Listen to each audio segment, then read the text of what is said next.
Selamat pagi. Untuk kali ini kita kembali ke pembelajaran tentang struktur dan fungsi sel penyusun jaringan pada tumbuhan. Kita tahu bahwa tumbuhan yang merupakan salah satu makhluk hidup memiliki ciri tumbuh dan bergerak, kemudian bernapas, mampu bereproduksi. Itu semua disebabkan karena adanya jaringan pada tumbuhan. Jaringan itu adalah sekumpulan sel yang memiliki bentuk, alat, dan fungsi yang sama. Sepintas sebagai pendahuluan tentang jaringan, silakan diperhatikan dan saksikan video ini.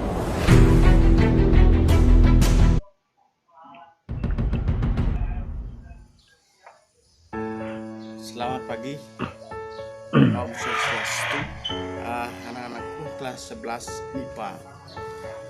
Hari ini kita kembali ke pembelajaran biologi, di mana materi yang kita ambil itu adalah struktur tumbuhan. Struktur tumbuhan itu kita akan mengenal bagaimana tumbuhan itu bisa tumbuh dan berkembang. Kemudian bagaimana tumbuhan itu melindungi dirinya, bagaimana tumbuhan itu mengangkut air, bagaimana tumbuhan menghasilkan bunga, buah, dan daun. Kemudian bagaimana tumbuhan itu memberikan sebuah hasil ekonomi pada kehidupan kita sebagai makhluk hidup. Karena salah satu ciri dari makhluk hidup itu adalah tumbuh dan berkembang, kemudian bernapas, bergerak. Sama dengan tumbuhan akan juga mengalami proses dari ciri makhluk hidup tersebut. Nah, tumbuhan yang kita bicarakan itu ada tumbuhan dikutil. Tumbuhan dikutil ini yang pertanyaan besar. Kemudian ada tumbuhan tanaman monokotil. Ini monokotil. Nah, apa yang membedakan antara tanaman monokotil dengan tanaman dikutil? Yang membedakan yang jelas kelihatan apa? Nah, yang pertama, pada monokotil itu akarnya serabut. Dia tidak pasti akan tinggi, akarnya serabut, dan biasanya daunnya meruncing panjang seperti kita. Kemudian tanaman dikutil ini batangnya besar dengan epidermis yang kuat dan akarnya. Ini yang membedakan tanaman dikutil. Nah, anak-anak, pada saat tumbuhan itu mulai dari biji sebagai benih, kemudian berkembang dan berkembang tinggi, itu karena ada jaringan di dalam, ada jaringan. Nah, jaringan-jaringan apa saja yang menyusun tumbuhan itu sehingga dia bisa tumbuh dan berkembang? Yang pertama, jaringan itu adalah jaringan epidermis. Ini jaringan epidermis sebagai pelindung daripada tumbuhan. Yang mana jaringan epidermis ini kelihatan pada tumbuhan tanaman itu dia amat kuat dan amat keras. Kenapa? Bagian yang di bagian yang menyusunnya, ini dia akan melindungi bagian dalam daripada tanaman. Kemudian ada bagian tanaman parenkim sebagai meristem primer. Ini meristem primernya ada pada bagian ujung tanaman, kemudian ada pada bagian batang, dan ada pada bagian akar. Inilah yang akan memberikan pertumbuhan besar pada tanaman, khusus pada bagian batang ini akan memberikan pertumbuhan besar. Yang bagian atas inilah yang akan memberikan pertumbuhan besar, sehingga tumbuhan akan bertambah tinggi, bertambah besar. Tapi sekali lagi, sebagai makhluk hidup, kita percaya bahwa bertambah besar dan bertambah panjangnya tanaman itu ada batasnya, sehingga tidak memenuhi ada parenkim. Parenkim pada tanaman itu dia berperan dalam menyimpan hasil-hasil metabolisme dari tanaman. Kalau pada tanaman ini parenkimnya ada pada bagian daun ini, dia sebagai parenkim asimilasi. Ini yang berperan nanti dalam proses fotosintesis, menyimpan hasil fotosintesis yang kemudian disalurkan ke bagian lain dari tanaman. Itu bagian-bagian awal dari tumbuhan. Kemudian ada parenkim jaringan yang memberikan efek pada penguatan. Ini polenkim dan sklerenkim yang ada pada sabut kelapa. Kelapa ini bagian sklerenkim dan polenkimnya ini pada kelapa. Ini yang berperan dalam memberikan tekanan, benturan, kemudian melindungi tumbuhan, khususnya di buah pada kelapa ini sebagai hasil dari proses metabolismenya. Ini yang memberikan pertahanan pada tanaman sehingga ketika dilepas dia berbenturan dengan tanah tidak akan mengalami kerusakan. Kalau sklerentimnya ini dia lebih bersifat lentur, sklerentimnya keras pada batok kelapa. Kalau dia dilepas dia tidak akan mengalami kerusakan pada tanaman. Ini contohnya. Nah, itu pada jaringan penguat.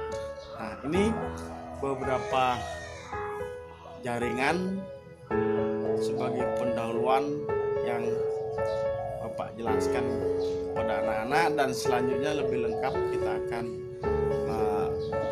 lanjutkan pada link materi.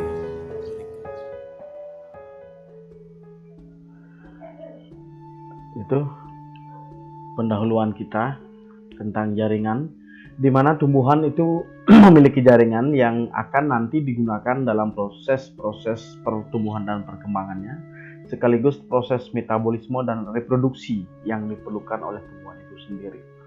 Nah, apa yang kita harapkan dari proses yang ada pada tumbuhan itu, khusus apa yang kita akan ingin capai dalam kompetisi dasar kita tentang struktur jaringan. Yang pertama itu adalah menganalisis keterkaitan antara struktur jaringan dan fungsi organ tumbuhan.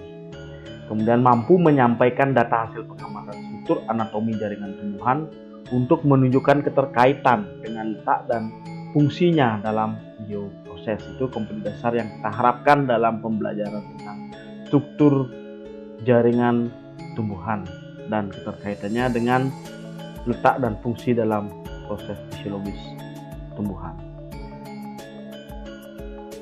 Ini pengertian dari jaringan tumbuhan, di mana pada jaringan tumbuhan itu dibentuk oleh sekelompok sel tumbuhan dengan fungsi atau struktur yang sama. Ini pada jaringan tumbuhan itu ada beberapa sel-sel yang berkembang kemudian membentuk sebuah jaringan, di mana jaringan-jaringan yang ada pada tumbuhan itu memiliki fungsi-fungsi yang sesuai dengan struktur yang ada pada jaringan itu dan letak daripada jaringan itu sendiri. Ini yang kita bahas di jaringan tumbuhan, itu dari bagian ujung batang tanaman, pada bagian daun, pada bagian akar, pada bagian batang, ranting, buah, dan bunganya. Itu memiliki jaringan-jaringan yang memiliki fungsi yang sama. Nah, ketika jaringan itu bertumbuh kembang, tambah tinggi, tambah panjang, tambah besar, sekali lagi kita harus berpuji syukur kepada Tuhan Yang Maha Esa, karena Beliau masih memberikan kesempatan kita untuk berpijak bersama-sama dengan tanaman di permukaan bumi ini. Karena ada yang hidup, ada yang akan mati. Walaupun tumbuhan itu akan terus membelah dan membelah dengan jaringan sistemnya, tapi ada titik tertentu tumbuhan tidak akan berkembang lagi dan justru akan mengalami kematian, sehingga tidak memenuhi muka bumi ini dan tidak menyudahkan kita untuk hidup bersama tumbuhan. Tapi di satu sisi mari sayang tanaman. Jaringan pada tumbuhan itu memiliki beberapa jenis. Yang pertama ada jaringan meristem, dan yang kedua ada jaringan dewasa. Jaringan meristem berdasarkan asal-usul terbentuknya itu ada dibagi menjadi dua. Ada meristem primer dan meristem sekunder. Berdasarkan pada posisi bagian pada tumbuh-tumbuhan, jaringan meristem dibagi menjadi tiga: meristem apikal, meristem interkalal, meristem lateral. Kemudian yang kedua jaringan dewasa. Berdasarkan fungsinya, jaringan dewasa terdiri atas satu jaringan epidermis, yang kedua jaringan parenkim, jaringan penyokong, jaringan pengangkut. Khusus jaringan penyokong ini ada kolenkim dan sklerenkim. Jaringan pengangkutnya terdiri atas xilem dan phloem. Yang pertama itu tentang jaringan meristem.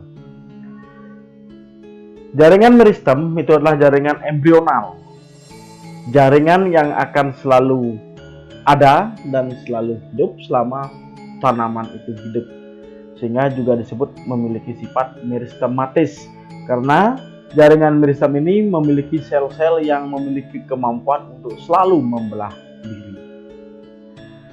Dan ciri berikutnya, selnya belum berdiferensiasi atau terspesialisasi. Ini sel meristem masih belum terdiferensiasi atau spesialisasi.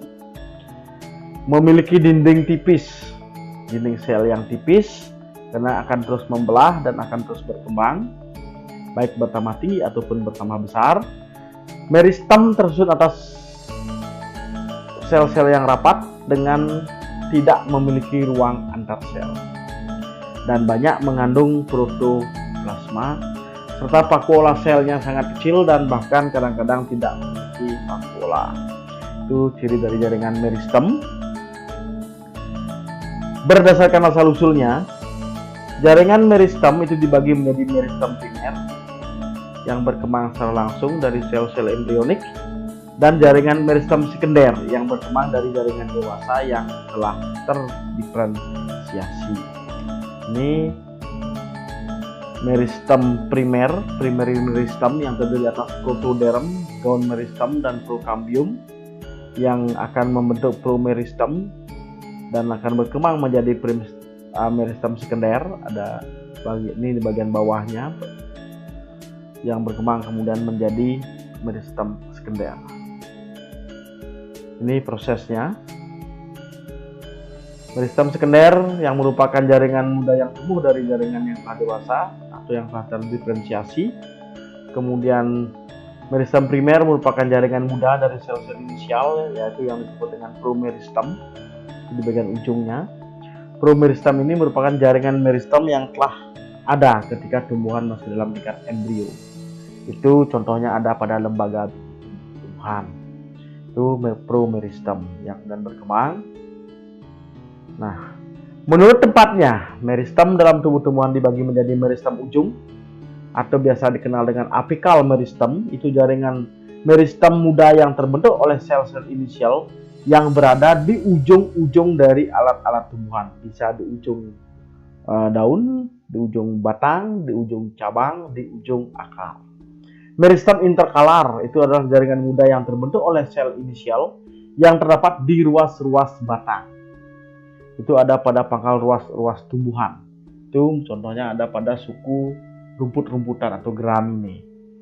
Dan meristem lateral itu jaringan muda yang terbentuk oleh sel inisial yang ada antara bagian alat-alat tumbuhan akibat tumbuhan mengalami pertumbuhan yang ke samping, membesar. Itu meristem lateral, biasanya ada pada bagian batang tanaman. Nah, itu jaringan meristem. Mungkin anak-anak pernah ketahui jaringan meristem itu memberikan pengaruh kepada tanaman. Contoh, ketika kita melihat tanaman kelapa di bagian ujungnya itu dia bercabang, kemudian tumbuh semua cabangnya itu menjadilah dia kelapa kembar. Mungkin bercabang 2, bercabang 3. Itu sebenarnya adalah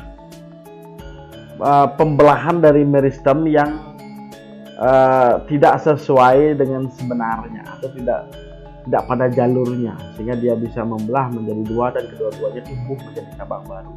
Nah, sehingga muncullah tanaman bercabang kelapa bercabang 2. Tapi kita di Bali ya kembali itu diisi saput poleng, dianggaplah angker dan lain sebagainya. Itu karena itulah keyakinan kita dan itu harus kita hormati. Secara biologis itu yang terjadi, ya, itu bisa kita jawab. Dan jaringan yang kedua itu adalah jaringan dewasa.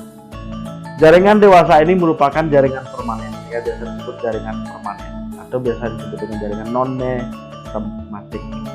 Kenapa disebut jaringan non-meristematik? Karena jaringan dewasa memiliki ciri-ciri tidak melakukan aktivitas perbanyakan diri, sel-selnya berukuran lebih besar dibandingkan sel-sel meristem, kemudian terdapat ruang antar sel, dan terkadang terlihat selnya mati, mengalami penebalan pada bagian dindingnya sesuai dengan fungsinya, kemudian selnya memiliki vakuola besar sehingga mengandung sedikit plasma sel. Jaringan dewasa yang pertama kita bahas adalah epidermis. Epidermis itu disebut sebagai jaringan pelindung. Jaringan pelindung ini merupakan jaringan yang tersusun dari lapisan sel yang menutupi permukaan organ tubuh. Fungsinya adalah melindungi bagian dalam tumbuhan. Ciri-ciri daripada jaringan epidermis itu adalah pertama terdiri atas satu sel, memiliki sel yang tersusun sangat rapat sehingga dia sangat keras. Dinding selnya mengandung lignin, kutikula, dan pektin. Ini tergantung dari habitatnya, sehingga dinding sel itu epidermisnya biasanya memiliki bagian yang paling keras atau kuat. Dapat membentuk derivat epidermis yang terdiri atas stomata, spina atau duri, trikoma, sel kipas, filamen, sel silika ataupun sel gabus. Stomata. Stomata itu adalah celah pada jaringan epidermis atau biasa disebut dengan mulut daun dan fungsinya sebagai tempat pertukaran gas antara oksigen dan karbondioksida ketika fotosintesis terjadi.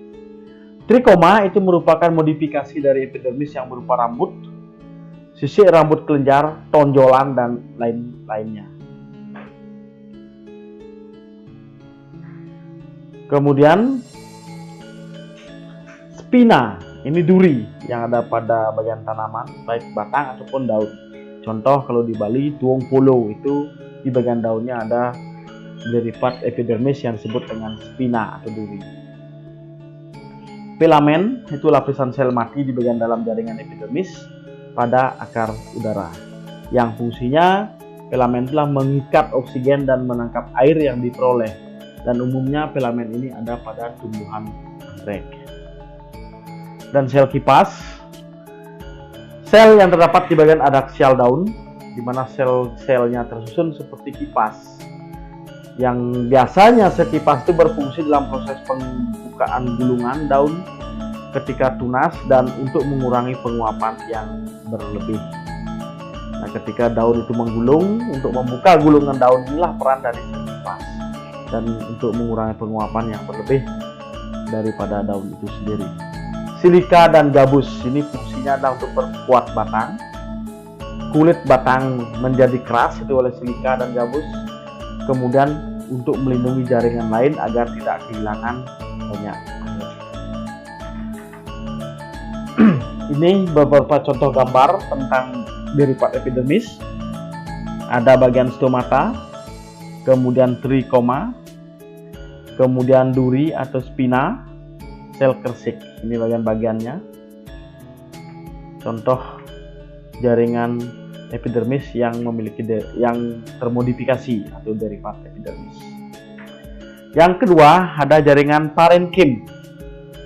Jaringan parenkim pada tanaman Itu adalah jaringan yang memiliki diameter yang sama ke berbagai arah dan biasanya terdapat pada bagian akar, bagian batang, bagian daun, dan bagian dari buah.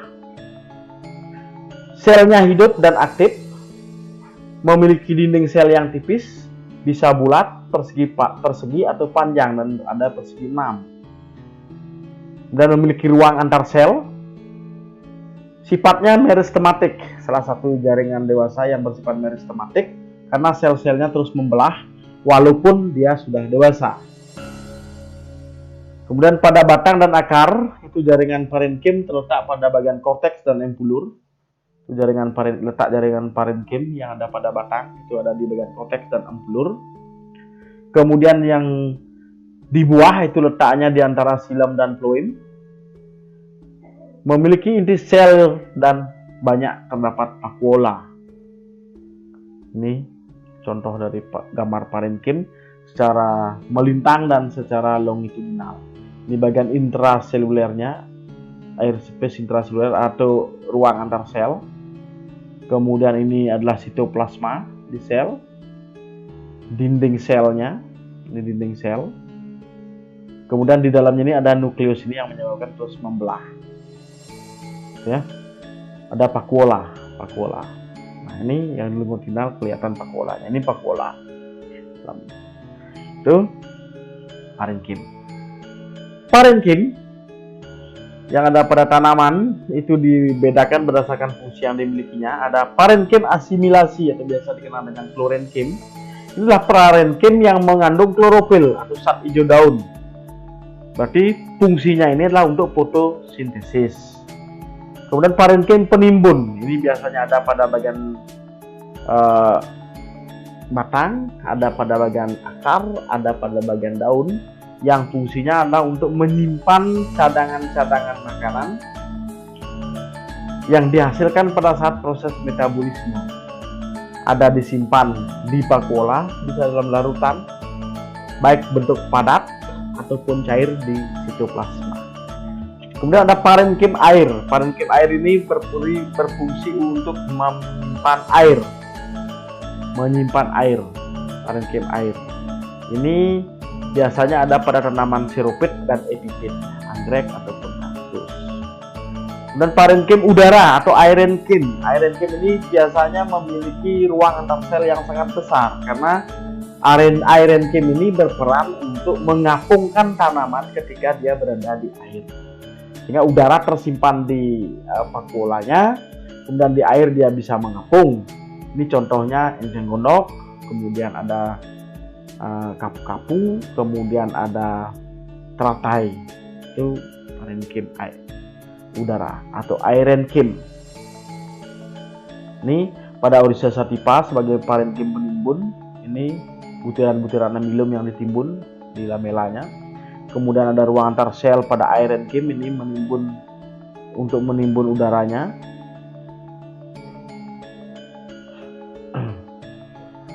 Berdasarkan bentuknya, parenkim dibagi menjadi parenkim palisade, itu biasanya bentuknya panjang dan tegak, di dalamnya ada klorofil.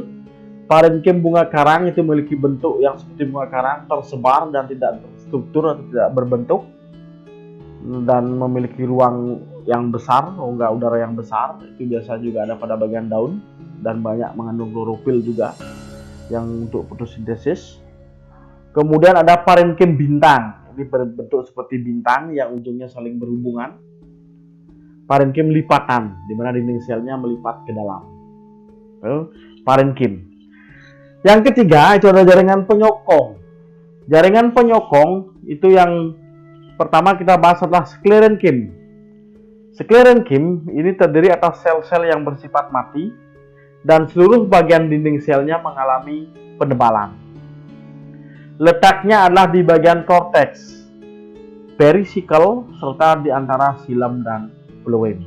Itu sklerenkim letaknya ada di bagian korteks, perisikel, dan di antara xilem dan phloem. Fungsinya itulah sebagai alat penyokong dan pelindung daripada tanaman. Ya, ini sklerenkim yang secara longitudinal, ada bagian lumennya, ada bagian fibernya yang secara melintang terlihat seperti ini, bagian lumen dan fibernya. Ini sklerenchyme. Sklerenchyme itu terdiri atas sklerid dan serabut atau sel batu, ya. Sklerid atau sel batu dan sel batu atau sel batu. Itu berarti berdasarkan sifatnya, sklerenchyme dikelompokkan menjadi serabut sklerenchyme. Serabut sklerenchyme.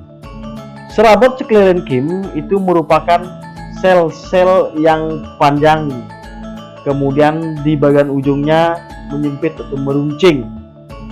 Itu sklerenchyme. Contoh itu ada pada serabut kelapa. Bagian dari serabut kelapa yang ini, sklerenchyme ini merupakan jaringan penguat yang terdiri atas sel-sel mati. Sklerenchyme memiliki dinding yang kuat, tebal, dan mengandung lignin.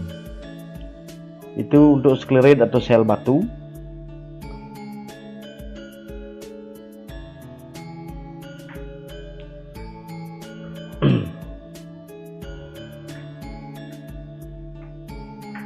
Ini sklerenchyme ini ada pada serabutnya, serabut sklerenchyme. Itu misal contoh, salah satu contoh lainnya itu ada pada pelepah pisang. Ya, bergerombol membentuk anyaman atau pita. Dan sklerid inilah yang keras yang biasa terdapat pada tempurung kelapa.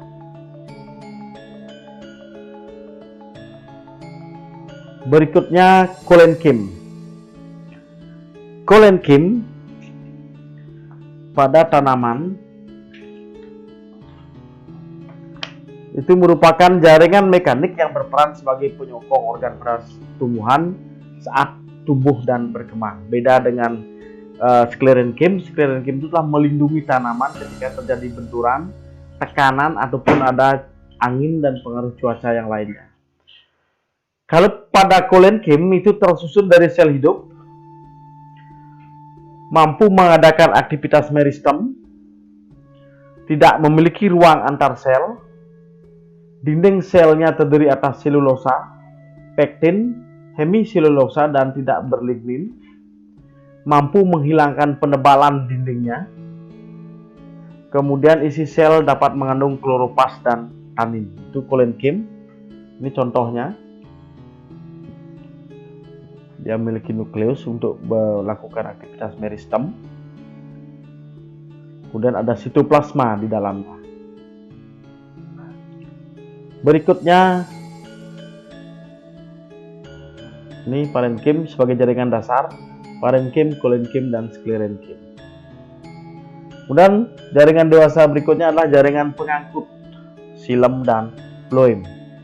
Jaringan pengangkut yang pertama itu xilem, tersusun atas tabung pembuluh yang berperan menyokong dan mengangkut air serta mineral dari tanah, dari bagian akar yang diserap di tanah oleh akar menuju ke bagian atas melalui batang tanaman sampai di bagian daun ketika proses fotosintesis terjadi. Ini yang memberikan tekanan pada turgor. Dan tersusun dari trachea, parenchyme, dan serabut sklerenchyme. Ketika akar itu masuk ke tanah menyerap air dan unsur mineral, xilem berperan kemudian mengangkut untuk dibawa naik ke bagian daun. Phloem itu strukturnya mirip dengan xilem. Dinding selnya mengalami penebalan selulosa dan pektin. Kemudian mengangkut senyawa organik hasil fotosintesis ke seluruh tubuh manusia atau tubuh tumbuhan. Itu ketika xilem mengangkut zat-zat mineral dan air dari tanah ke bagian daun, bertemu dengan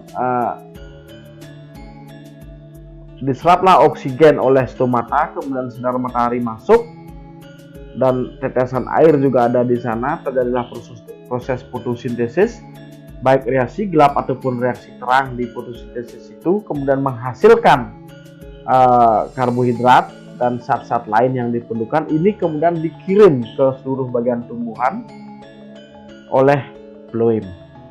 Itu peranannya. Di mana phloem itu tersusun atas pembuluh tapis, sel pengiring, parenkim phloem dan serabut phloem. Ini bagian dari xilem dan phloem pada tumbuhan. Di bagian dalamnya ada xilem, di bagian luarnya adalah phloem. Ini ada bagian kambiumnya. Ini akan mengalami perubahan. Kambiumnya membentuk xilem dan phloem. Kemudian dibungkus oleh epidermis sebagai pelindungnya. Di dalam dari epidermis ada korteks. Nah, ini di dalamnya ini adalah stele. Yang kemudian dalam perkembangannya ini kambium primer dan kambium sekunder berkembang untuk xilem dan phloem primer sekunder, yang akhirnya dalam proses pertumbuhannya inilah akan membentuk lingkaran tahun. Lingkaran tahun inilah yang berperan nanti dalam proses bagaimana kita mengetahui umur dari sebuah tanaman. Tipe-tipe dari berkas pengangkut berdasarkan letak xilem dan phloemnya dibedakan menjadi tipe kolateral, di mana phloem berada di luar bagian xilem. Tipe kolateral dibagi menjadi 3, ada kolateral terbuka, kolateral tertutup, dan bikolateral. Kemudian tipe konsentris, xilem dikelilingi phloem atau phloem mengelilingi xilem. Dua jenis tipe konsentris ada ampikibral dan ampipasal. Kemudian yang ketiga tipe radial, letak xilem dan phloem bergantian sesuai dengan jari-jari lingkaran. Ini kolateral terbuka, phloem dan xilemnya. Xilem ada di bagian luar, phloem di bagian dalam dan dibatasi oleh kambium. Kolateral tertutup, phloem di bagian luar, xilem di bagian dalam dibatasi kambium. Bikolateral, xilem di bagian tengahnya ini dilingkari oleh phloem tanaman. Dan ampipasal, di mana phloem dikelilingi oleh xilem.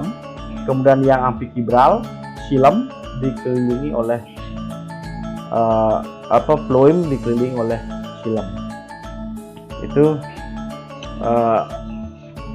tipe-tipe dari berkas pengangkut. Nah, jaringan-jaringan pada tumbuhan ini baik jaringan dari meristem sebagai jaringan embrional atau meristematik, kemudian jaringan dewasa atau permanen, dengan semua struktur jaringannya inilah akan membentuk organ. Organ-organ pada tumbuhan inilah nanti yang akan berperan besar dalam proses pertumbuhan dan perkembangannya atau reproduksinya. Organ itulah kumpulan daripada jaringan dengan struktur yang beda dengan fungsi yang sama. Di mana organ pada tumbuhan itu terdiri atas akar. Pada akar itu ada zona naturasinya, ada zona elongasinya, dan ada zona selvicisinya. Ini akar pada tumbuhan. Peranannya itu adalah menegakkan tumbuhan, kemudian menyerap air dan garam mineral sebagai tempat menancapnya di tanah. Itu peranan daripada akar. Di mana strukturnya terdiri atas tudung akar, itu fungsinya untuk melindungi promeristem, kemudian membantu penetrasi akar ke dalam tanah dari tumbuhan, maksudnya sel-sel parenkim. Kemudian epidermis akar, ini bagian luarnya yang melindungi akar, bagian dalamnya, di mana akan muncul rambut-rambut akar yang berperan dalam absorpsi air dan garam mineral. Kemudian di bagian dalamnya ada korteks. Itu tersusun atas sel-sel parenkim dan mampu berdiferensiasi keluar menjadi eksodermis dan ke dalam menjadi endodermis.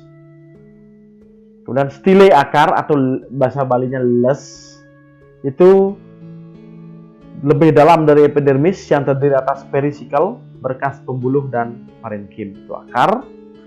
Akar kemudian ke bagian atasnya akan memunculkan tanaman, batang tanaman. Batang tanaman ini merupakan sumbu dari tubuh tumbuhan. Berbentuk bulat panjang, kemudian tumbuhnya ke atas menuju ke cahaya. memiliki percabangan dan selalu mengadakan percabangan sepanjang hidupnya. Umumnya tidak memiliki warna hijau kecuali pada tumbuhan yang berumur pendek seperti pada rumput dan ketika batangnya masih muda. Ini batangnya selalu dilapisi oleh epidermis yang kuat dan keras karena mengandung zat selulosa, lignin dan ada kutikulanya. Fungsi daripada batang adalah menghasilkan dan menyangga daun, tempat menyimpan makanan, itu misalnya pada tebu atau pada aren, itu berperan sebagai tempat menyimpan makanan. Kemudian sebagai alat perkembangbiakan vegetatif, batang ini bisa kita gunakan untuk stek, untuk menyambung, untuk mencangkok, itu sehingga muncullah individu baru daripada tanaman itu. Kemudian batang digunakan sebagai alat transportasi untuk mengantarkan air dan zat mineral dari yang diserap oleh akar di tanah naik ke daun melalui batang. Kemudian zat metabolisme yang dihasilkan oleh daun pada saat fotosintesis dikirim kembali ke seluruh tubuh tumbuhan melalui ranting-ranting cabang dan batang masuk ke akar. Nanti bisa disimpan sebagai cadangan makanan dan kita manfaatkan untuk konsumsi bagi manusia karena mampu bernilai ekonomis. Itu fungsinya menopang daun, bunga dan buah, di mana secara umum batang itu terdiri atas epidermis, itu satu lapis sel yang tersusun rapat tanpa ruang, memiliki berbagai macam modifikasi yaitu stomata, trikoma, silika, dan sel gambus. Memiliki korteks lebih dalam lagi yang tersusun dari parenkim, kolenkim, dan sklerenkim.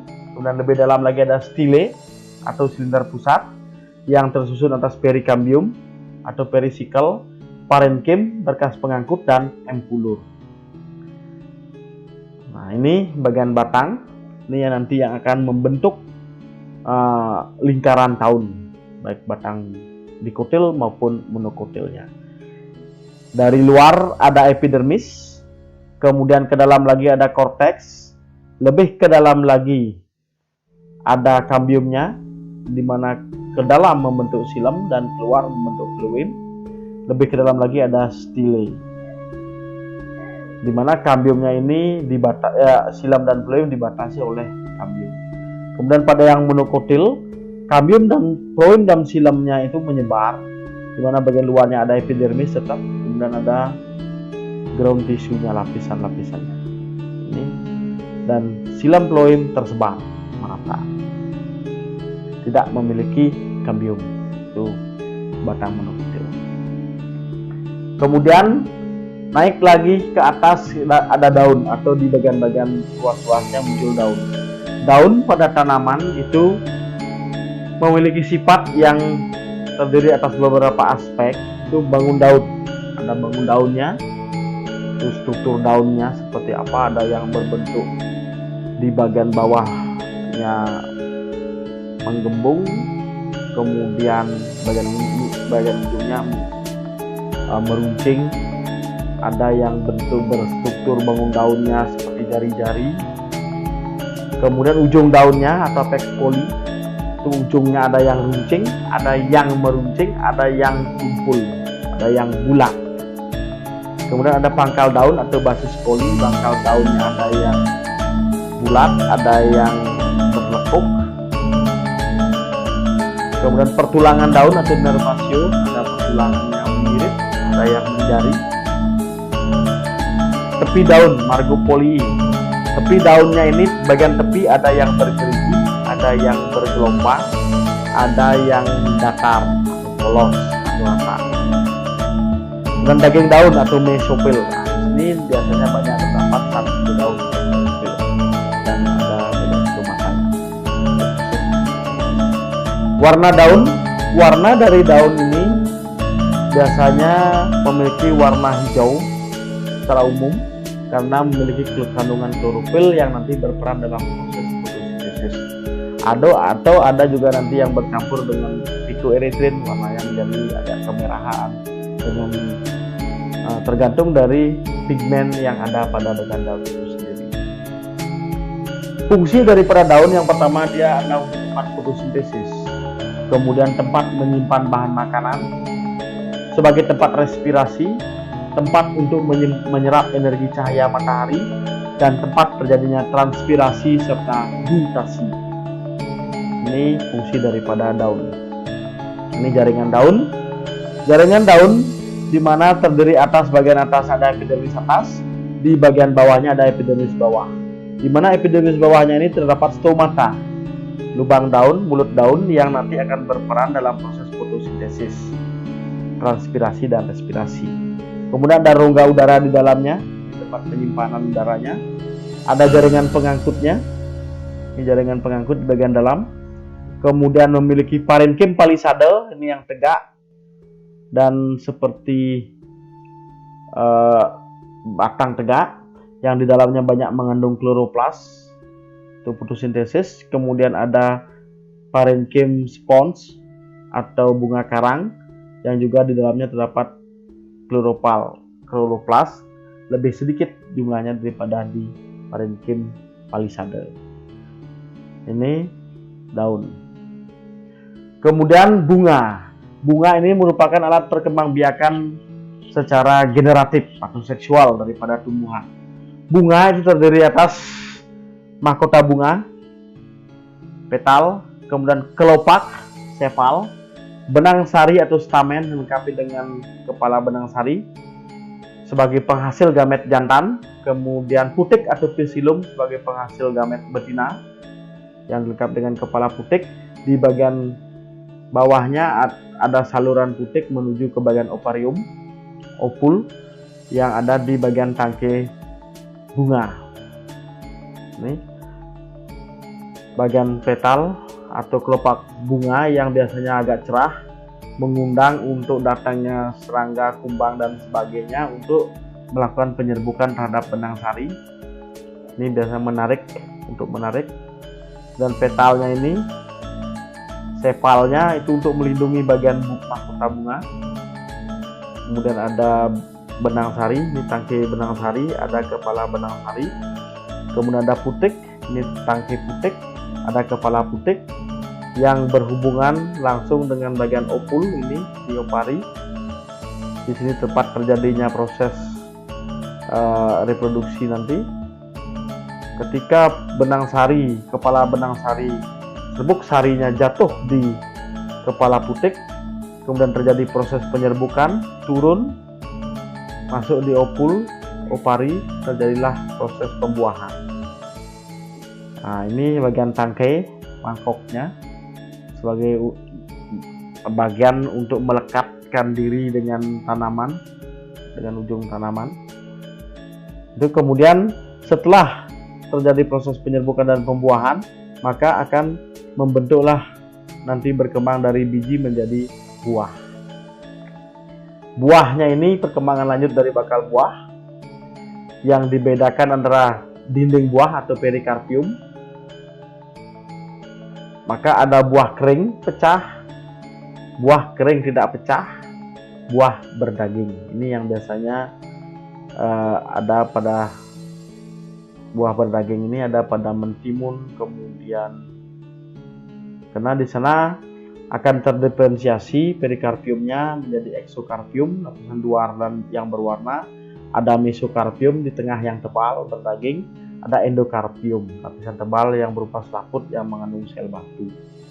Ini bagian-bagian dari buah. Kemudian di dalam buah itu ada biji yang berkembang dari bakal biji. Kemudian biji dilapisi oleh kulit biji yang fungsinya melindungi embrio dan endospora. Kemudian ada struktur kulit biji lainnya terdiri atas epidermis, skleroid, sel parenkim, sel kristal, dan sel berpigmen. Biji dibedakan menjadi dua, yaitu endosperma untuk biji monokotil dan non-endosperma untuk biji dikotil. Ini gambaran biji yang monokotil dan dikotil. Yang monokotil atau satu kotiledon, ini ada bagian embryonik root, akarnya, ini embrionya, ini kotiledonnya yang satu keping. Ini dibungkus oleh kulit biji. Kemudian yang dikotil atau Angiospermae, dikotiledon, jenis Angiospermae-nya Ini 2 keping, ada bagian embrio, di dalamnya ada lembaga embrio nicknya. Kemudian ini yang gymnospermae, ada bagian megatopit lubangnya, ini bagian kotyledon.